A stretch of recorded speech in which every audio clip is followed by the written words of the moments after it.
Hello friends, welcome to Akash money tech. और इस video में आज आपको बताने वाले हैं कि आपका जो एसी है, एलजी का एसी है, कोई और एसी है, उसकी आपकी कूलिंग कम हो गई है या स्टार्टिंग से ही कूलिंग आपकी नहीं हो पा रही है। तो उसे कैसे ठीक करना है, उसमें क्या प्रॉब्लम हो सकती है। देखिए, कोई भी कंपनी हो, ठीक है, अगर आपकी इंस्टॉलेशन में ही गड़बड़ है तो कोई भी एसी लगवा लीजिए, वो एसी आपकी कूलिंग नहीं दे पाएगा। तो मान लीजिए आपकी जो इंस्टॉलेशन है वो अच्छी तरीके से हो गई है, लेकिन स्टार्टिंग में आपका एसी अच्छी हवा दे रहा था, लेकिन बाद में अच्छी हवा नहीं दे पा रहा है। तो उसका एक मेन सबसे बड़ा कारण है कि आप अपना जो डस्ट फिल्टर है वो साफ़ नहीं रखते हो। और डस्ट जो फिल्टर होता है उसके ऊपर काफ़ी डस्ट जमा हो जाती है, और जो हमारा जो एसी है वो एयर सक नहीं कर पाता है ढंग से, एयर को खींच नहीं पाता है ढंग से। और जो एयर जो खींचता है वो आपकी रूम की ही गर्म एयर होती है, जिसे जो हमारा एयर कंडीशनर है वो खींचता है और उसको ठंडी हवा में कन्वर्ट करके भेजता है। तो ये एक वाटर कंडेंसेशन का कंसेप्ट है। जैसे कि आपकी गर्म हवा एसी के अंदर जाती है, तो गर्म हवा जब हमारी ठंडी एवेपोरेटर में जो कॉइल लगी है उसके कांटेक्ट में आती है, तो जितनी भी ह्यूमिडिटी है वहाँ पे जमा हो जाती है और ह्यूमिडिटी निकल जाती है बाहर, और आपकी ठंडी हवा रह जाती है रूम में। तो इस तरीके से हमारा एयर कंडीशनर काम करता है। तो आप डस्ट अगर फ़िल्टर साफ़ नहीं करेंगे तो मान के चलिए उसके ऊपर डस्ट आ चुकी है काफ़ी सारी, तो जितनी भी एयर सक करेगा तो एयर जो है वो कम सक कर पाएगा, जो कम एयर जा पाएगी हमारे फ़िल्टर के अंदर।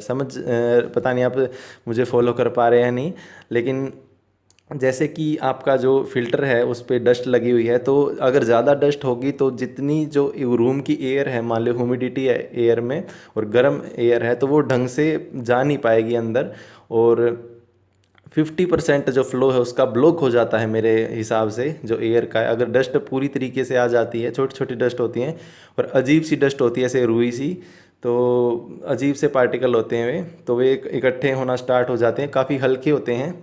तो वो लगभग हमारे 50% फ्लो है वो ख़त्म कर देते हैं एयर का। तो मान के चलिए जो 50% ऑफ एयर आपकी रूम में है वो 50% एयर ही कंडीशन हो पाएगी, मतलब ठंडी हो पाएगी। तो सबसे पहले आप अपना जो फ़िल्टर है वो साफ़ रखें, कम से कम नहीं तो 1 हफ्ते के अंदर आप इस अपना जो फ़िल्टर है साफ़ करें। जैसे कि जैसे ही फ़िल्टर आप साफ़ करेंगे, आपकी जो वापस से जो पावर है एसी की वो वापस आ जाती है, और जितनी हवा आ रही है अंदर एसी के अंदर वो उतनी ही हवा बाहर भेजेगा ठंडी करके। ठीक है। तो सबसे पहले तो आपका अपना एसी, अब मैं काफ़ी कमेंट्स ऐसे थे जिसमें कि मैंने एक वीडियो बनाई थी, उसमें मैंने जो डस्ट का फ़िल्टर है वो साफ़ करना बताया, लेकिन उसमें एक और फ़िल्टर होता है, माइक्रो फ़िल्टर जिसे कहते हैं, छोटा सा फ़िल्टर होता है। तो वो भी मैंने साफ़ किया था। अगर आपने वीडियो नहीं देखी है तो डिस्क्रिप्शन में लिंक गिवन है कि आपने अपने जो फ़िल्टर है वो कैसे साफ़ करना है। और एक छोटा 3M का फ़िल्टर आता है, माइक्रो डस्ट फ़िल्टर, तो उसे भी कैसे साफ़ करना है वो भी डिस्क्रिप्शन में लिंक गिवन। लेकिन कुछ एलजी के मॉडल्स ऐसे होते हैं जिसमें वो फ़िल्टर ही नहीं दिया होता है। तो कुछ लोग कमेंट्स करते हैं कि भाई हमारे पास ये फ़िल्टर नहीं आया है तो हम कहाँ से परचेज़ करें। तो देखो भाई, कि जो फ़िल्टर है ये आपका एसी के साथ ही आता है, आपको अलग से बाय करने की ज़रूरत नहीं है।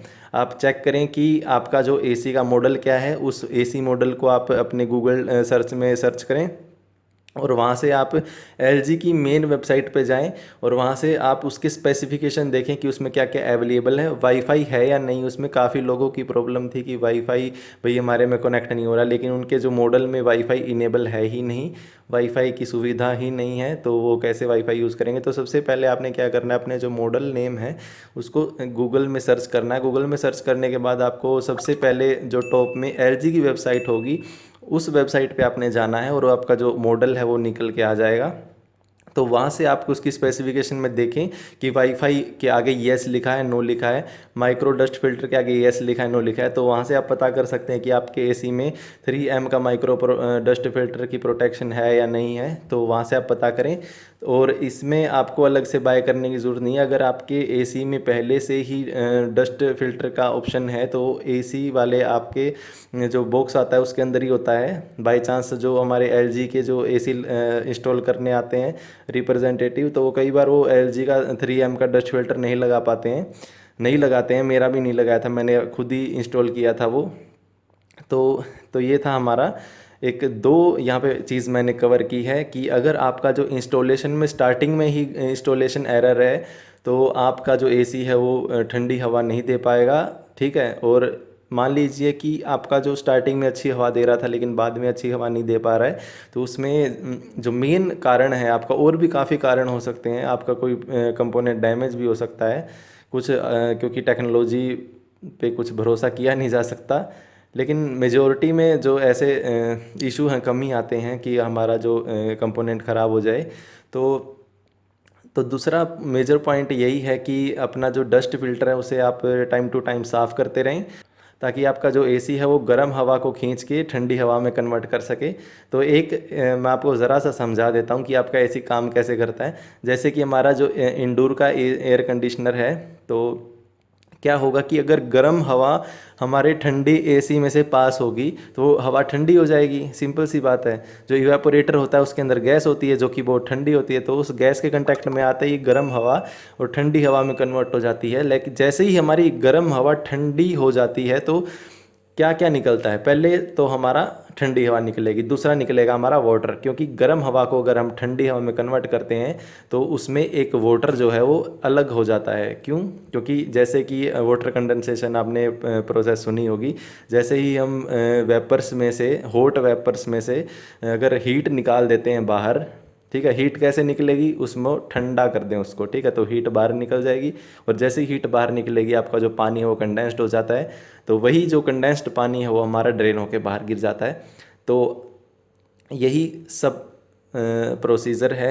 और अगर पानी ड्रेन नहीं हो रहा पीछे से, तो मान लीजिए आपके एसी में कुछ ना कुछ गड़बड़ है, या तो आपकी जो पाइप है उसमें से रेफ्रिजरेंट ढंग से फ्लो नहीं कर पा रहा है, क्योंकि हो सकता है कि आपकी जो पाइप हो कहीं से बेंट हो गई और ढंग से जो रेफ्रिजरेंट है वो फ्लो नहीं कर पा रहा, और प्रेशर भी गड़बड़ हो जाता है हमारे पाइप्स के अंदर अगर पाइप बेंट हो जाती है तो।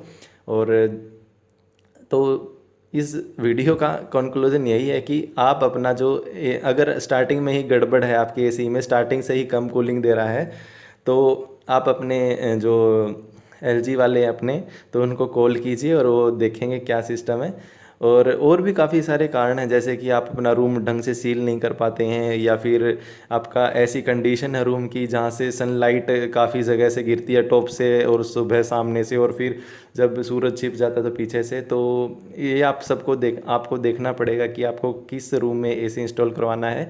तो एसी इंस्टॉल कराने से पहले आपको ये चीज़ देखनी पड़ेगी कि आपकी सिचुएशन क्या है रूम की, तो तब आपने एसी इंस्टॉल करवाना है। और भी काफ़ी सारे कारण हैं, लेकिन इस वीडियो में मैंने आपको सिर्फ दो ही कारण बताए हैं।